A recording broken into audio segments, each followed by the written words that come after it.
What's wrong with you? Now I finally know where you got the money I found. Amparo? What's the matter?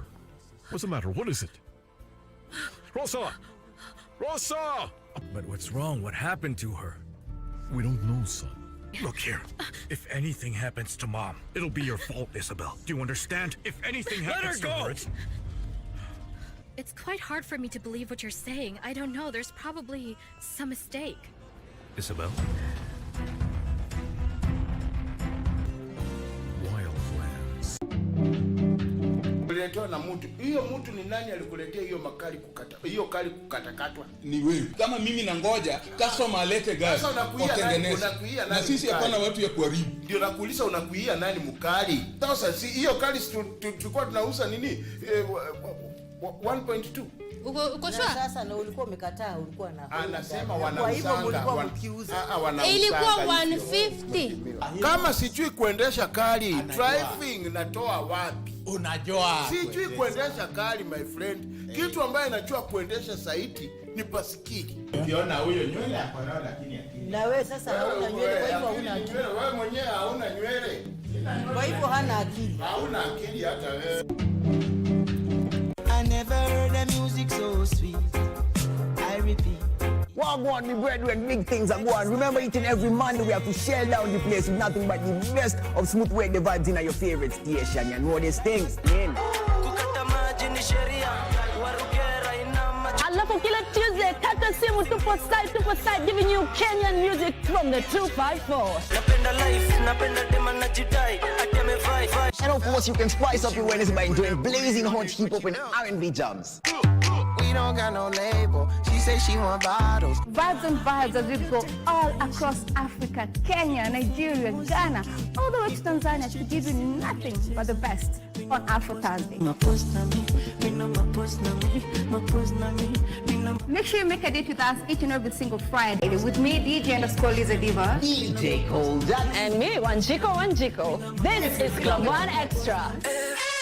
Unanifanya nisikie kunyongwa. Hadija ai, nani especially ukisonga. Game starts from the mental preparation of a player. It's not all about that's happening inside the football pitch. Also what happens outside the pitch matters. So we're a little bit affected psychologically. What do you know about Kenyan football? But is that all? Kenya, a land of endless possibilities and opportunities. How are we supporting this team for us to be happy the way the girls are going to the World Cup? But who will lead the country towards the right direction? Who will lift the hopes and aspirations of the nation? Is it? Or how about? And what's your take? The FKF presidential debate.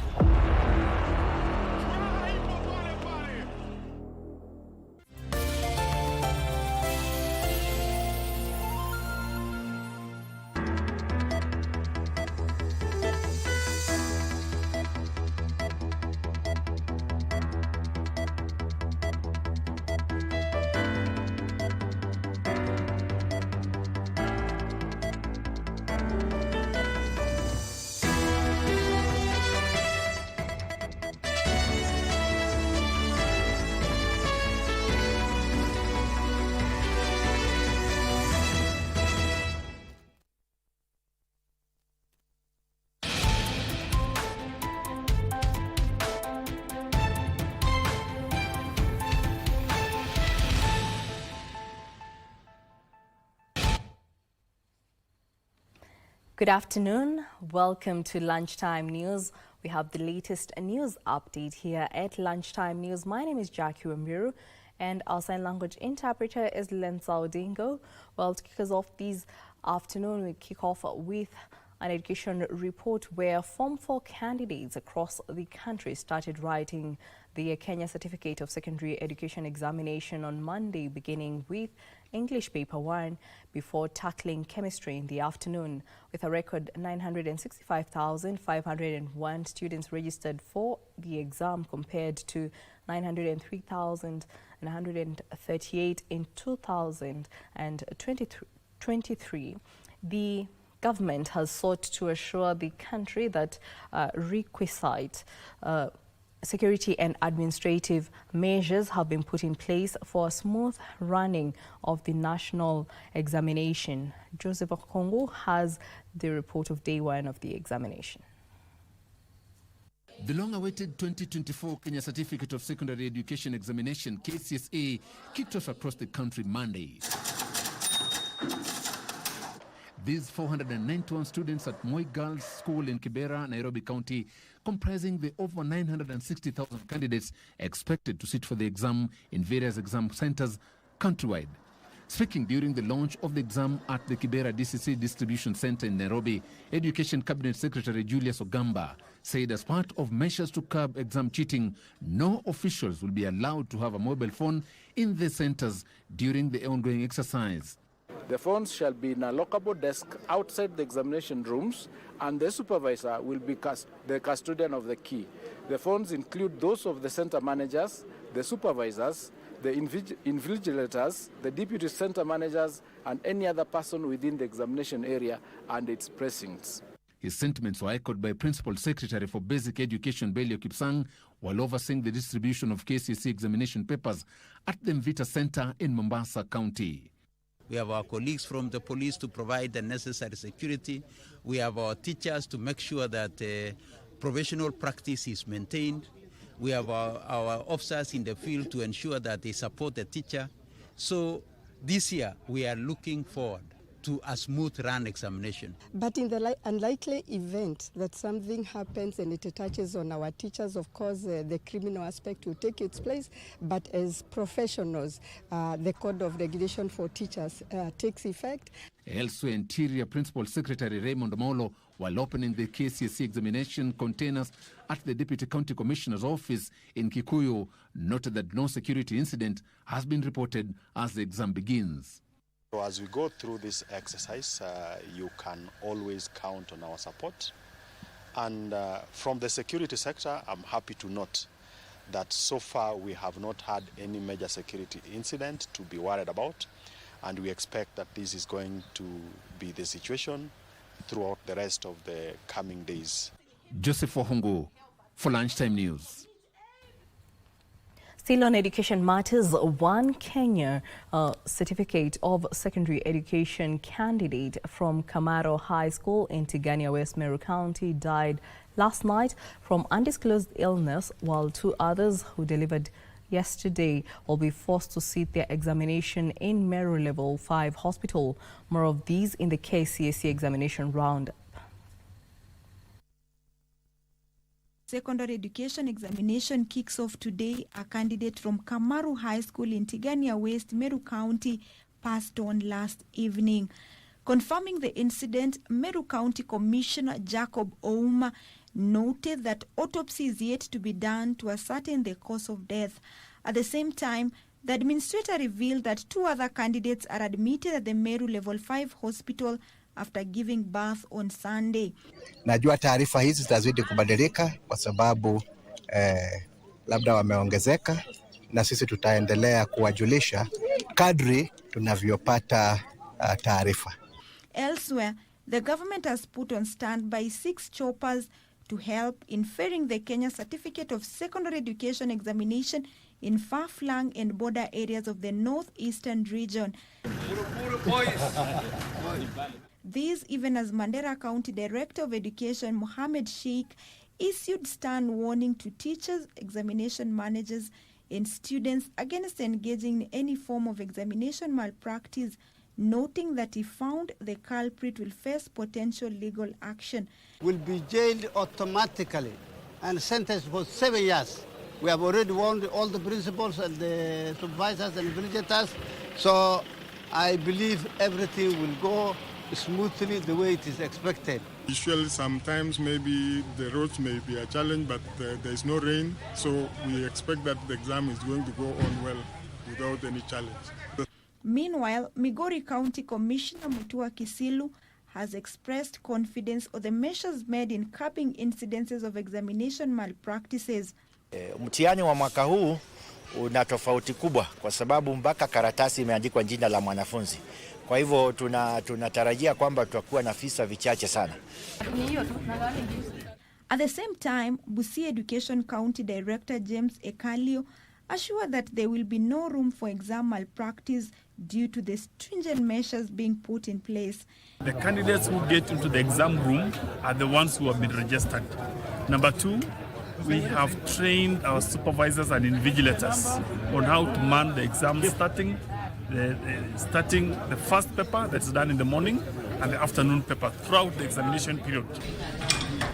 And Homa Bay County Education Officer Eunice Haemba says to ensure efficiency and security, they have increased the number of exam storage containers to 14, facilitating smoother distribution and reducing logistical delays. Homa Bay County, for example, we have ensured that all the candidates who are to sit exams are sitting in their respective centers. Opicho Chemtai for Lunchtime News.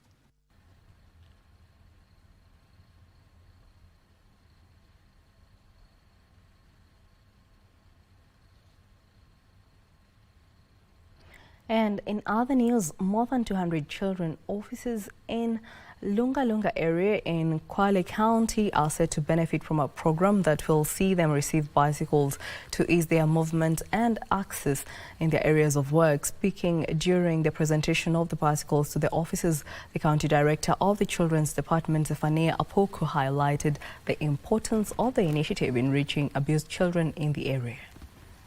Just what they termed as poor service delivery at the dispensary. Senior county government officials toured the facility on a fact-finding mission, led by officer in charge of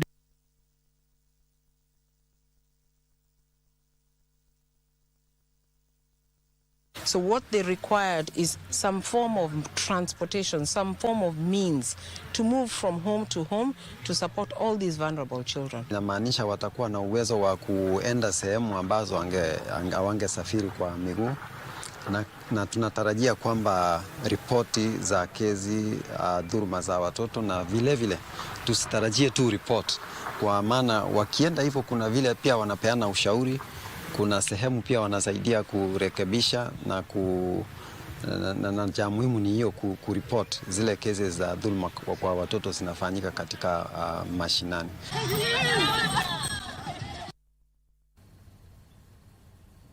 An initiative to better equip women as entrepreneurs and business owners in different sectors of the economy has been launched. The initiative, that is targeting women between the ages of 18 to 35 years of age, will see beneficiaries access training virtually to boost their businesses. The initiative is a collaboration between Brighter Monday, a leading recruitment agency in Kenya, and Arifu.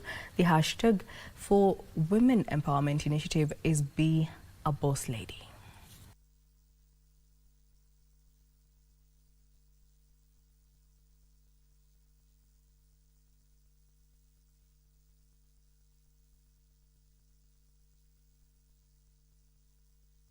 So through this Be a Boss Lady initiative, young women aged 18 to 35 years will be able to access training content on various things. For example, if I've graduated from university, do I know where to search for jobs? Do I know how to put my CV together?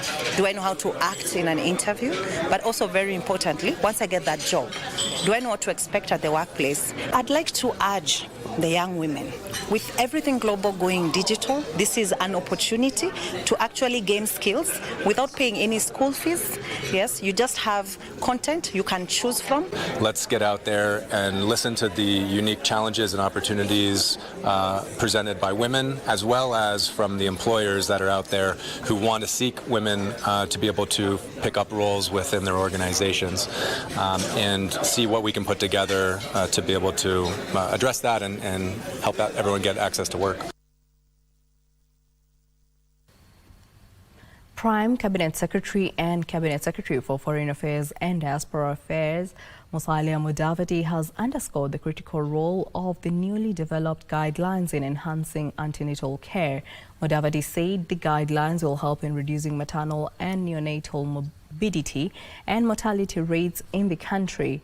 Mudavadi also highlighted the critical role these newly developed guidelines have in empowering nurses, midwives, clinical officers and other reproductive health professionals. He was speaking during the closing of a meeting on the National Obstetrics Point of Care Ultrasound Guidelines in Nairobi County.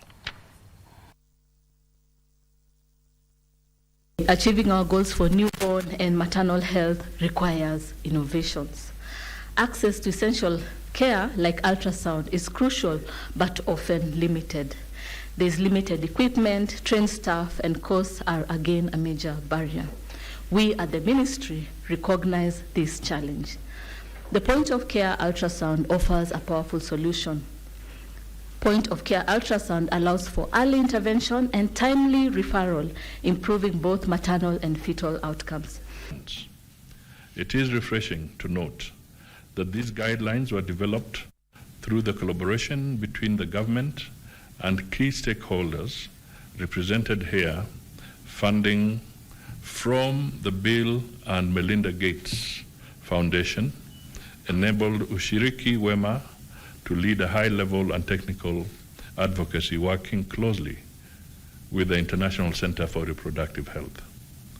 Through this initiative, the partners and stakeholders involved are contributing to Kenya's efforts to improve maternal and child health outcomes. We must work together to reduce the high and unacceptable number of women who die from pregnancy and childbirth complications. Yes.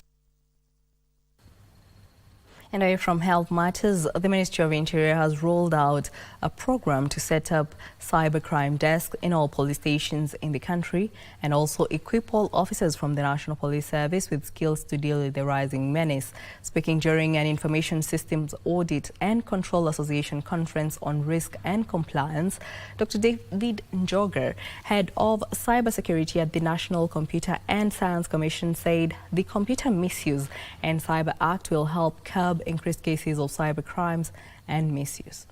Cyber incidents is increasing.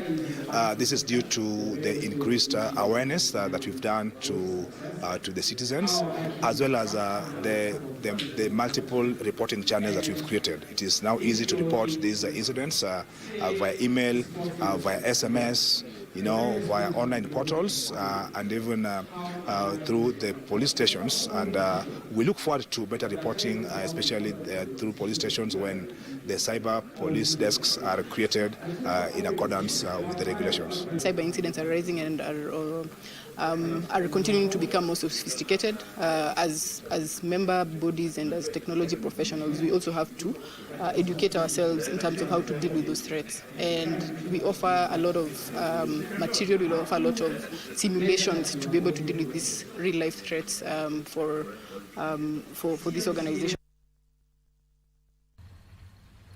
A group of artisanal women from the coastal region have partnered with iconic brands to display and showcase their prowess. Now from handcrafted, from recycled materials, inspired by tribes, textiles and tradition, carry a story of authenticity and social impact. Committed to sustainable practices and community empowerment, Adele de Jacques, a luxury fashion brand based in Nairobi, is working with the women to blend African cultural heritage with modern sophistication. These bags are made by women groups in the coastal region who do hand crocheting of these bags. And we give them the designs and they crochet for us, and we come try find market for them. So however much we are trying to sell products, we're also trying to see ways in which we can empower the community, particularly the women in our society, to just, because our brand speaks about the bold African woman. So that's what we try to do with the Lamu Recycle. When you empower women, you empower a community. So when we collaborate with the women from the coast, we are creating job opportunities, and we are keen on making sure the poverty levels have been upgraded. The Kenya Veterinary Board has embarked on an inspection in Maternal town aimed at cracking down on individuals masquerading as veterinary doctors in Samburu County. The board has warned those who sell veterinary products to be on high alert to avoid selling counterfeit drugs. Additionally, the board discovered that establishments were using counterfeit licenses to operate. Locals have looked the move to crack the whip and weed out quack veterinary doctors.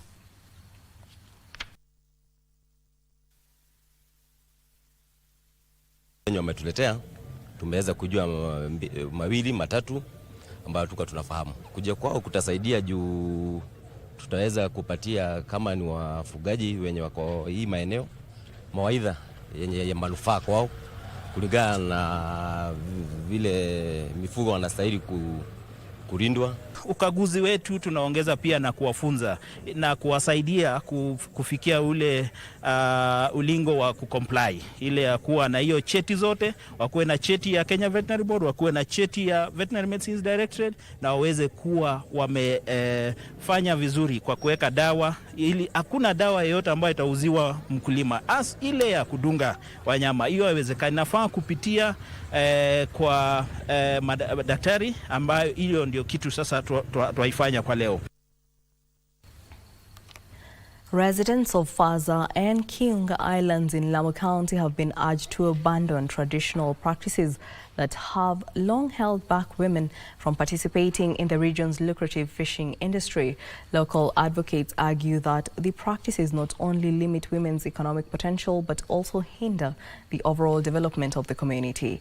Faza Youth Action, a community-based organization, is spearheading the campaign in collaboration with various government agencies. The initiative aims to raise awareness about the importance of including women in the fishing activities and the associated value chain. Residents have expressed concern that some traditional norms have led to gender inequality, leaving women without access to resources and opportunities. Kuhimizwa na kuinuliwa kibiashara na uchumi ili kujimudu wenyewe na kumudu familia zao. Tumeona kuna ile haja ya kuwainua wanawake katika jamii yetu, at the same time promoting sustainable blue economy in our society. So we felt the need to empower them through the trainings and providing them skills, na hususan wale ambao wamejianzisha zile biashara za kisamaki. Kazi ya pwani ikiwa itakuwa ni wanaume tu peke yake, hata wakina mama nao wanaweza shika mkono kama ambao wanashika wengine wenzetu jiranini. Changamoto kubwa saa hizi ni yule third party, ya kwamba huyu mama karanga ama huyu mwanamke ananunua samaki hanunui direct kutoka kwa mvuvi, ananunua mtu wa katikati. Sasa tunataka tujaribu hii project pia itajaribu kumuondoa yule mtu wa katikati. The elderly in Mirera, Naivasha are challenging the government to double their monthly stipend, citing economic challenges, which has made it difficult for them to make ends meet. This was revealed as youth from a non-governmental organization stepped up efforts to support the elderly by donating foodstuffs and personal items. Community health worker Susan Wangari and a representative from the organization Maasai echoed this call, urging the government to expand support for the elderly who lack adequate family assistance and are burdened with medical and housing expenses. Beneficiaries like Veronica Sira and John Juguna expressed gratitude for the support, emphasizing the need for the government to increase monthly stipends. Kikundi kinajiita SCL wametuangalia vizuri siku ya leo kama wazee wakongwe. Niko na aged over 65 years, wengine wamekuja na mikokonjo, wengine tumewabebesha, imebidi tulipe gari ndio wakuje, lakini tunashukuru ni kwa sababu hiyo mali yote ambao wamewapa, ile njaa wao wamama na wazee walikuwa nayo leo itaisha. Tumepea kikundi cha watu wakongwe 50 na wamepewa mpaka blanketi. Wazee hawezi enda kufanya vibarua, so unapata wako kwa manyumba, wamefinyirika, hawana chakula, wengine wanalala njaa. So that's why to choose kusaidia wazee. Ile miaka niko naye ninafurahia Mungu, sababu sikuona mzazi yangu, na ninaona watoto wale wanapenda wazazi, ninawapenda sana. Still on health matters, Garissa County Governor Jama has called on residents to be health conscious as the county joins the world in marking One World Health Day. Speaking in Bula Argi during celebrations of the World One Health Day this year, Jama further reiterated that there is need to take good care of their livestock, noting that failure to do so has a direct impact on the health of the human beings.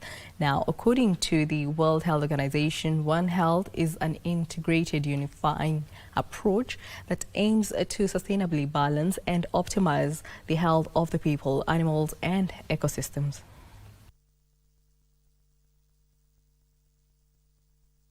Tukiwa na malengo ya kuweza kuimarisha hali yetu ya afya sote kwa pamoja, na tuweze kuhamasishana, tuweze kufunzana ubora wa mazingira na taratibu zile ambazo zinahitajika kuboresha mazingira, afya ya mifugo na afya ya sisi wenyewe. A very, very good initiative indeed by the international community to have the three aspects of health issues, whether environmental or human health or animal health, all brought together. The message is very clear. Let's support, let's be health conscious, because this is, as we said, affecting all the areas. There is need to address the growing challenge of childhood cancer in Kenya. According to Dr. Robert Nyarango, Gertrude's Children's Hospital Chief Executive Officer, approximately 3,000 new childhood cancer cases are diagnosed annually in Kenya, and many more likely going undetected. Dr. Nyarango has subsequently called for early screening and detection to curb the killer disease. Childhood cancer remains the most challenging healthcare issues facing sub-Saharan Africa, with limited resources and infrastructure creating significant barriers to effective treatment. Unlike developed nations where childhood cancer survival rates often exceeds 80%, many African countries continue to struggle with survival rates below 30%. If your child is born in an OECD country, the chance of them getting diagnosed early is 100%, and if treated early, about 90% will get cured of cancer.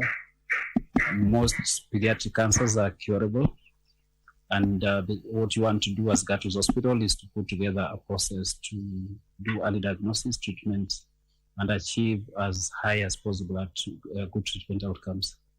This disparity is largely attributed to factors such as delayed diagnosis, limited access to specialized care facilities, and the high cost of treatment relative to average household incomes. Gertrude's Hospital Foundation is implementing the Kenya Childhood Cancer Program.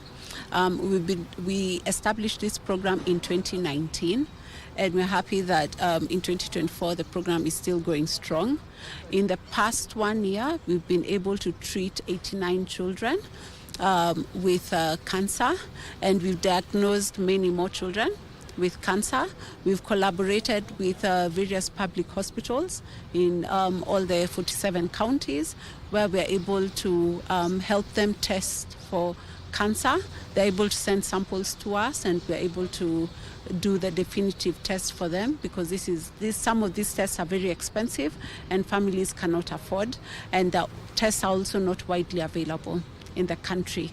Gertrude's Children's Hospital has announced a major initiative to expand its cancer screening capabilities during its 32nd annual charity golf tournament.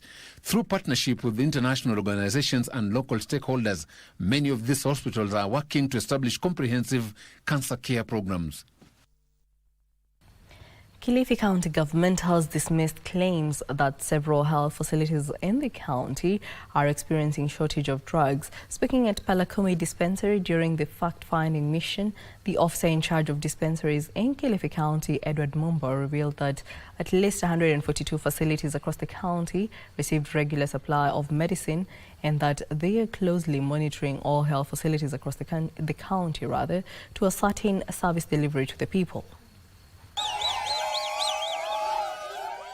Just a few days after a section of Kilifi County residents held demonstration at Palakumi Dispensary at Jaribuni Ward, Gansi Sub-County, to protest what they termed as poor service delivery at the dispensary, senior county government officials toured the facility on a fact-finding mission. Led by officer in charge of dispensary in Kilifi County, Edward Mumbo, The officers refuted claim that the facility is grappling with drugs shortage. Kila zahanati ziko na madawa na vifaa, na ikiwa kuna upungufu wa madawa zahanati moja, pia tunajitahidi ya kuhakikisha kwamba tunaomba kutoka zahanati nyingine ambayo pengine iko na nyingi zaidi na kuleta hapa, na pia ikiwa ni pamoja na kuomba kutoka kule store kubwa ya Kilifi. He said the department has a module of routine checks to all its health facilities, including dispensary, that gives a picture of how services are undertaken to the public across the county. Leo hapa kuna zahanati ambayo iko na madawa, zahanati ambayo imejaribu sana kutoa huduma kupita yale masaa ya kawaida kama ilivyo katika kanuni za utendaji kazi wa zahanati. Hii ina maana kwamba ni boost kubwa katika hii community. He said the Palakumi dispensary is a vital facility that serves over 17,000 households from Ganse and across the neighborhood Kalaloni sub-county and cannot afford to experience the shortage of drugs. Tunashukuru katika idara ya health ama ya hospitali ni kwamba huduma zao hatujazilalamikia, kwa sababu kama ni daktari ambaye yuko hapa ama wale madaktari ambao wako hapa wanajitolea. Hii zahanati inahudumia vijiji 44 katika hii Palakumi sublocation, Palakumi location ambayo iko na sublocation 2, na hata kuko na majirani, kuko na sehemu ya Darajani huko juu wale wa kwa Demu, baadhi wanapika huku, na Kirumbi ambao wanatoka sehemu ya Bamba. Timothy Kipnosu for Lunch News. Well, thank you so much for staying tuned to Lunchtime News. Well, we now take a short commercial break. Don't go too far, we still have more news coming up.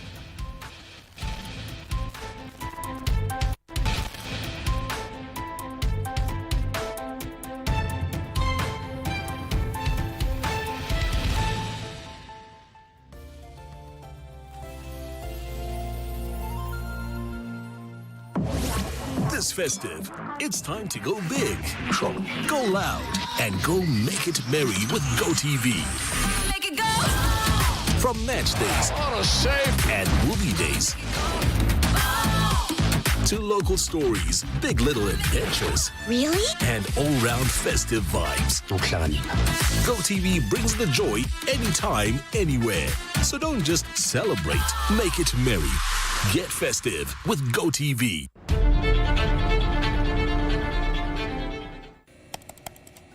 Technology has become a crucial part of our society. Without technological advancements, so much of our everyday lives would be drastically different. As technology develops, it strives to fulfill the changing needs of society. This means that technology exists to help us achieve the things that we wouldn't be able to achieve without it. Take on Tech looks at the advantages and downside of technological innovation in a world that is becoming increasingly dependent on new digital technologies. Every Monday at 10:30 p.m.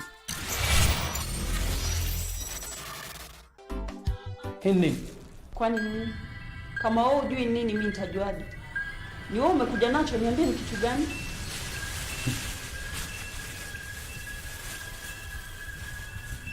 Nini? Nikipoteza chochote chumbani mwangu, nisiulize wale ambao naishi na wao. Oh, kati ya wale unaishi nao, uko na siri ndio wa kwanza. Hivyo viatu na nguo tunavaa na wewe. Sikiza nikupe ushauri mdogo. Baada ya kuvuta bangi, hakikisha umekunywa maziwa. Sawa? Kuna nini hapa?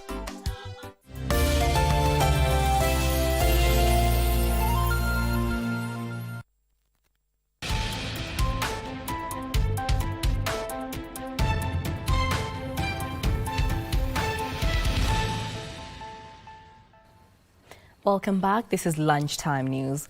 Now we cross over to the corridors of justice, where Chief Justice and President of the Supreme Court, Martha Koome, has called on the legal fraternity to remain neutral in delivering justice to retain the public trust on the jurisprudence of courts in the country. Speaking during the inaugural Supreme Court conference at the Supreme Court precincts in Nairobi, Koome reiterated the judiciary's commitment to uphold justice, constitutionalism and the rule of law. President William Ruto, who also graced the ceremony, hailed the apex court as a beacon of integrity, further calling on the judiciary to urgently interpret the existing thin line between the public interest and that of the nation in the legal space. The three-day conference is aimed at celebrating 12 years of existence of the apex court. We are committed to working alongside the judiciary to continue developing a judicial system that honors the aspirations of Kenyans and upholds our constitution, reinforcing the foundations of our democracy. Despite the inevitable pitfalls of perception or capture that come as a result of the court's invitation to address political questions, the court's jurisprudence has purposefully harnessed the Constitution as a powerful tool to promote the well-being of individuals and driving societal transformation for the common good. Notably, the decisions of the Supreme Court of Kenya have garnered significant respect and citation across the region and beyond.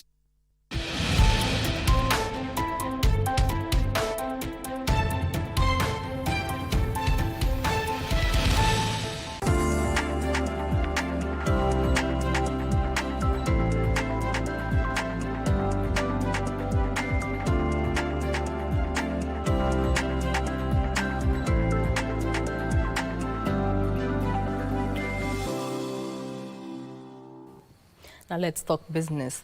Premier Bank offers the cheapest credit at a flat rate of 9% for all categories of loans, according to the latest data from the Central Bank of Kenya. The data further indicates that Cooperative Bank of Kenya is the go-to bank if you're looking for a cheap overdraft among the largest banks in Kenya, pricing its loan at nearly half when compared to the most expensive peer. The Central Bank of Kenya has been compiling the lending rates for commercial banks since July this year. The commercial banks' weighted average lending rates, latest data for September 2024, indicates that Cooperative Bank of Kenya is the go-to bank if you're looking for the cheapest overdraft. This is the second month in a row that Cooperative Bank of Kenya has beat peers in offering the lowest overdrafts. If you're looking for an overdraft repayable in less than a year, Cooperative Bank of Kenya will charge you 11.05%, while NCBA Bank charges 20.66%. Overall, the CBK data shows that Cooperative Bank of Kenya charged a mean interest rate of 14.88% as compared to Absa Bank's 20.02%. On average, the data indicates that Cooperative Bank of Kenya ranks 7th overall in pricing of loans. Premier Bank offers the cheapest credit at a flat rate of 9% for all loans, followed by Access Bank at 11.42% and Diamond Trust Bank at 12.44%. The central bank says 6 banks have priced their loans above 20%. The most expensive commercial banks to borrow a loan are Middle East Bank, which charges 21.52%, HFC at 20.05%, Credit Bank at 20.25%, and Absa Bank Kenya at 20.02%. About 1,300 smallholder farmers in Kiambu County are undergoing training on extensive irrigation and sustainable land management practices to improve resilience and boost productivity. The initiative aims at promoting sustainable agriculture through capacity building. Under the program, farmers are being trained on soil and water conservation. Each training session gathers about 30 farmers and emphasizes on the importance of irrigation to enhance crop yields and facilitate value addition. We are actually training our farmers how to conserve soils in their farms and how to conserve water through various methods or various technologies that there are. Mazao yangu itaongezeka juu nimejua naweza achana na stima kupampu maji nitumie solar. Juu hii solar nimeona ni a bit economical kuliko kutumia stima. Beneficiaries expressed optimism about the skills gained, especially about long-term sustainability of practices. Hapo awali nilikuwa natumia fertilizers yenye tu nikipata hii nitaweka, lakini kwa sasa kupitia hii masomo tumefundishwa kutengeneza compost manure, of which mimi hapo mbeleni sikuwa najua, but kupitia hiyo masomo nimejua venye how to start it na venye nitaimalizia na venye sasa itakuja kunisaidia. The initiative is part of the National Value Chain Development Project that is aimed at empowering farmers with essential skills, fostering sustainable agricultural practices, and economic independence. Ndotamo Kami for Lunchtime News. The business community has renewed calls for a predictable tax regime. The Kenya Association of Manufacturers say changes in tax regime every year through the finance bill makes Kenya's business environment unpredictable. In response, Investment and Industry Cabinet Secretary Salim Voria says this is being addressed through the Business Laws Amendment Bill of 2024 that will also streamline the issue of double taxation on packaging materials. It from the finance bill so that we actually know we have a block of 3 years or we have a block of 5 years within things remain constant, and you're able to plan, to grow, to invest, knowing that nothing is going to come out in the next finance bill that then creates a new challenge. The reason for the bill is timely because we've had a lot of different ministries, different agencies bringing taxes, bringing levies, and therefore the government looked uncoordinated from our view. And this led to a lot of unpredictability in the business environment. Part of the amendment is to ensure that we streamline that so that we can only have one area of taxation, and it is not going to be like whatever you do, another agency is taxing you. So I think those are some of the things that I want people to read properly and that they can see what we have proposed here. Local farmers in Bunyala sub-county Busia are set to benefit from bamboo farming initiative aimed at enhancing economic opportunities and mitigating the effects of climate change. The project aims to stabilize the soils on the banks of River Nzoia, Yala and the shores of Lake Victoria, which are perennially affected by floods. The project, spearheaded by the United Nations Environmental Program UNEP, target to support the growth of local economy by promoting bamboo as a lucrative crop, enhancing its value through processing and linking farmers to the potential markets. We try to absorb from the different development experiences, especially from China or like even Ghana.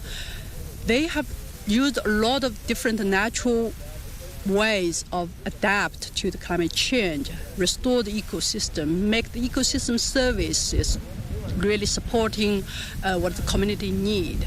Professor Dennis Ochodo, the university director of the Blue Economy, said to address climate change while maximizing financial return for farmers.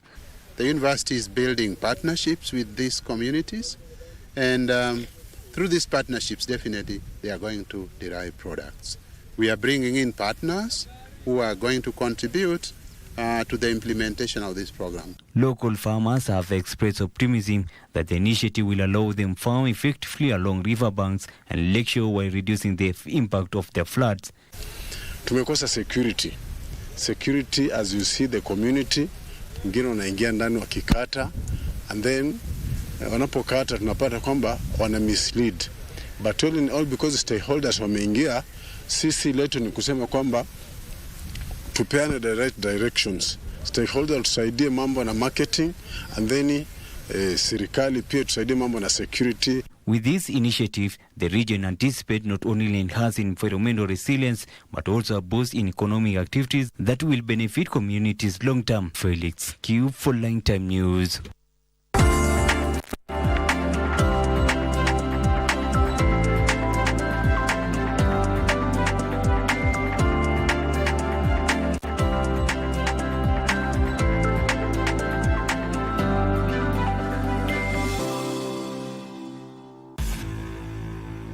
And now in the sports arena, the men's final match of the Governor Mwalimu Kahiga Volleyball Tournament, pitting former national champions General Service Unit against Kenya Defence Forces, did not conclude due to late serve-off at the Kamkunji grounds in Nyeri County on Sunday. The match was stopped when GSU was leading in the third set, 18-16.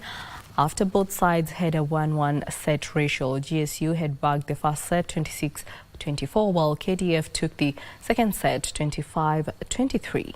The Kenya Volleyball Federation Deputy Sports Organizing Secretary Alfred Chidutum said the federation would decide on the date when the two sides will play to settle on the winner of the trophy.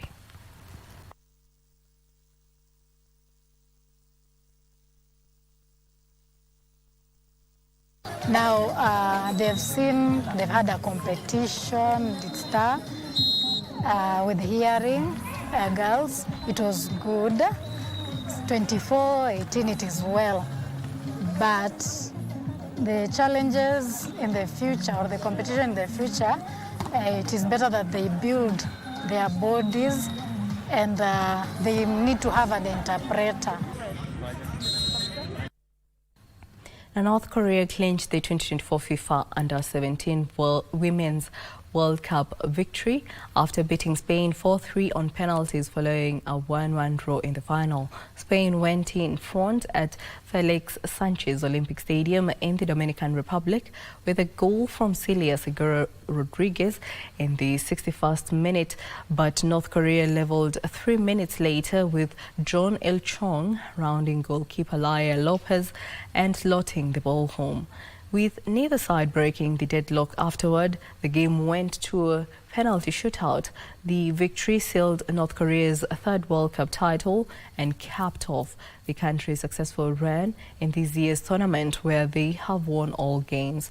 The reclusive country not only won all 3 group stage matches against England, Kenya and Mexico, but also went on to beat Poland, United States and Spain in the knockout stage.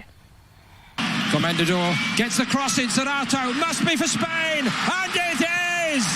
Spain take the lead in the World Cup final. Celia Segura has done it.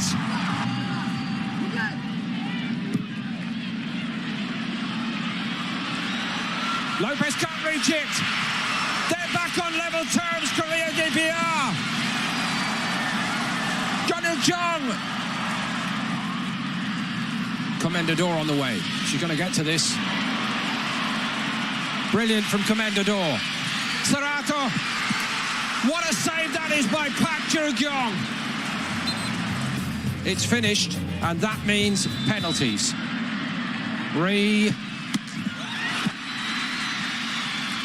Comendador. Oh, it's missed. 3-3. Kang has done it! Win on penalties. Korea DPR take the trophy and the glory. They take it all and then enjoy these moments for the rest of their lives. A report on the Under-17 Women's World Cup brings us to the end of our bulletin this afternoon.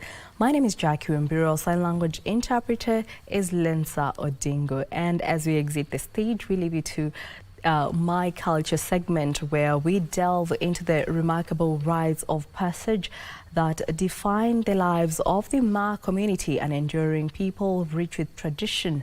These rites carry individuals through various stages of life, symbolizing resilience, bravery, unity and wisdom.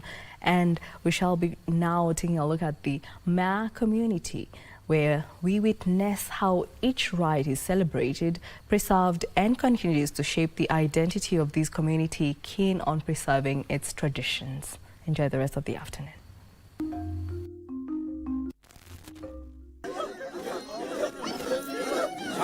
For centuries, the Ma community has celebrated life through a series of rites of passage, each a profound milestone. From birth to elderhood, these traditions are more than just rituals. They are expressions of values that bind the community together, shaping not only individuals but entire generations. It all begins at birth.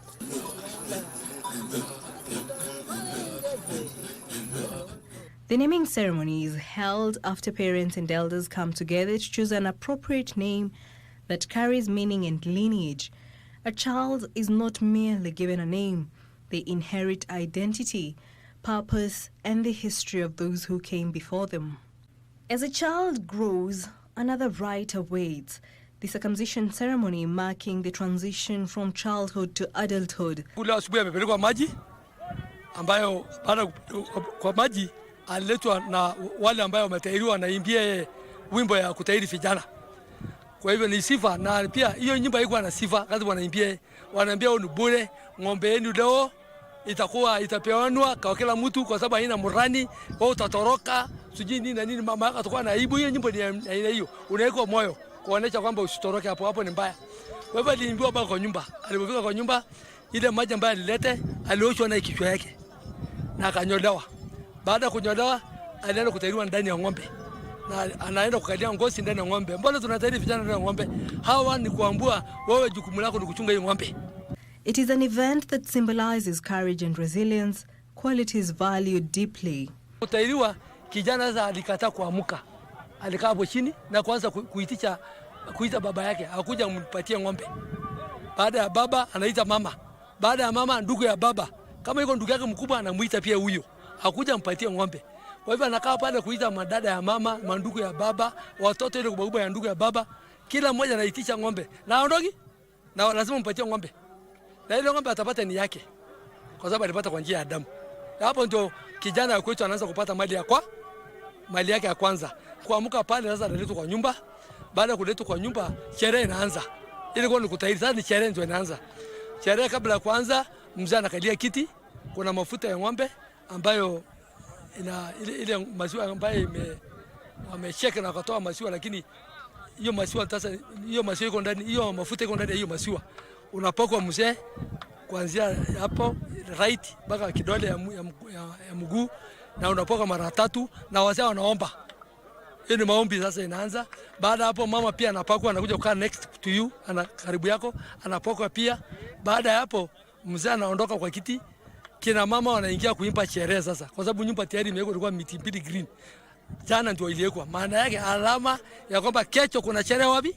Kwa hiyo nyumba. Boys undergoing this rite endure the ceremony with unwavering bravery, earning a place among the community's warriors, ready to protect their people and land. Kusema siku mbili. Siku ya 3 anaamka kwenda kuua ndege. Kwetu wakati kijana utahiri anatembea kuua ndege. Maana ya kuua ndege na vile ile asikae ndani ya nyumba afanye exercise. Aanze sasa exercise. Na pia kuua ndege iko vitu inatokezea. Kijana anaanza kuwa na marafiki pale. Kijana mwingine akiua ndege anampatia yeye, anamuita ngwenyi. Ngwenyi ni kuonesha kwamba ulinipatia hiyo ndege siku hiyo wakati ulikuwa unahitaji ndege ya kuweka hapa. Na wakati mwingine unapewa mchele. Mwenzako anapatia mchele, ile mchele zetu inawekwa anja mbele, ile local kitu gam ambayo inakolektiwa kwa miti na inachomwa na hiyo iko mbele hiyo mchele ndio igonge na ndege. Kwa hivyo huyo ambaye anakupatia mchele unaita brilliant. Ule ambaye anakupatia mnakunya naye damu na maziwa, hiyo damu na maziwa inaitwa saroi. Mnaitana saroi.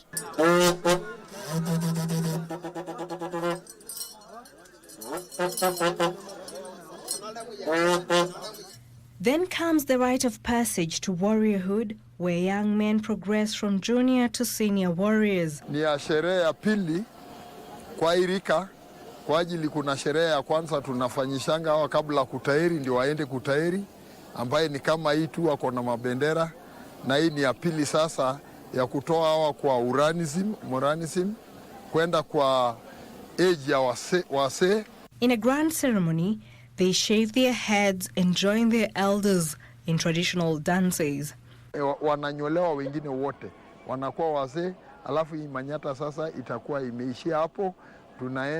Tunaenda nyumbani, wamalize mwaka 3 ama mwaka 4, wengine ya mrengo ya kishoto yao wakuje tena kufanyishwa graduation ama mwaka 7, alafu wakimaliza tena wanakaa mwaka 5, wanakuja kuunganishwa wapewe jina moja tena.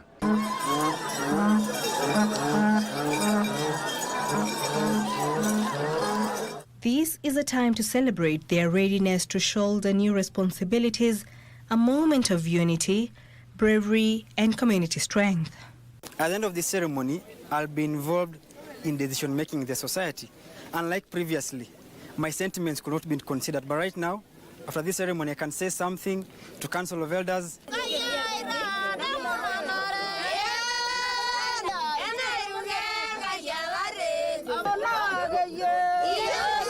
Marriage in the Maa community is a vibrant affair. beyond a union of two people, it is a union of two families. Hatuchagui mume, wewe unapeanwa, familia ingine inakuja inakuoza, wanaleta ng'ombe kwenu, wanakuja kusihi wazazi wako uolewe. Hata tunapeanwa, baba yako anatafuta familia yenye hawana laana, hawana dhambi, hawana kitu kama sasa mtu ameua, tunatafuta mahali sacred ndio tunapeana huyu msichana wetu. Tuona tu shanga. Alafu siku hiyo msichana anapeanwa, ile ng'ombe yetu inakuja, ile ng'ombe nanyonyesha ni ya mama. Hizo ng'ombe zingine ni ya baba, na baba anapatia mzee wa rika moja, anapatia ndugu yake moja, kwa sababu mtoto kwa community yetu sio wa mtu binafsi. Mtoto ni wetu wote. Mtoto anabelong kwa community. Dowry in the form of livestock is exchanged, symbolizing respect, commitment, and the promise of a shared future. Familia yote, kuanzia father-in-law, brother-in-law, sisters-in-law, kila mtu anakuja nampatia ng'ombe. Anakataa kuingia ndani kabisa, nafikiri mliona. Unaambiwa ingia ndani, unakataa. Ingia ndani, unakataa. Baba ya kijana anakupatia ng'ombe, mama ya msichana, mama ya the mother-in-law anakupatia. Watu wenu wote, mpaka marafiki, mpaka best man, unakataa kabisa mpaka unaona ng'ombe wameisha. Kwa hivyo siku hiyo ukiolewa, you can gather even 20, even 50. Marriage cements a social bond, one that aligns with the Maasai's values of family and tradition. Mother-in-law anachukua mafuta, anakupaka tumbo, anakupaka mgongo, akikuombea, anakuambia uwe wangu na Mungu, uwe wangu na community. Zaa vijana, zaa viongozi, hiyo mafuta ni very sacred. Then unapewa maziwa na hiyo gari, maziwa ya ng'ombe ya kina kijana. Ukisha tu kunywa hiyo, unasahau kwenu. That's why kwetu in our community there are no divorce, hakuna divorce. As age advances, the Maa journey leads to elderhood. Revered for their wisdom, elders are pillars of knowledge, guiding the community and preserving traditions. Their role is sacred, and through them, the voices of ancestors live on. It is a stage of life where reverence and respect converge. When a Maa elder passes on, death is regarded with reverence, and burial practices vary by region and circumstances. Although burial practices are evolving, this reverence for nature and life cyclical journey remains deeply rooted in Maa beliefs. The Maa rites of passage are timeless, resilient expressions of identity. From childhood to elderhood, these customs bind past to present, a reminder that life's journey, with all its milestones, is a gift to be celebrated. Wambiru, my culture.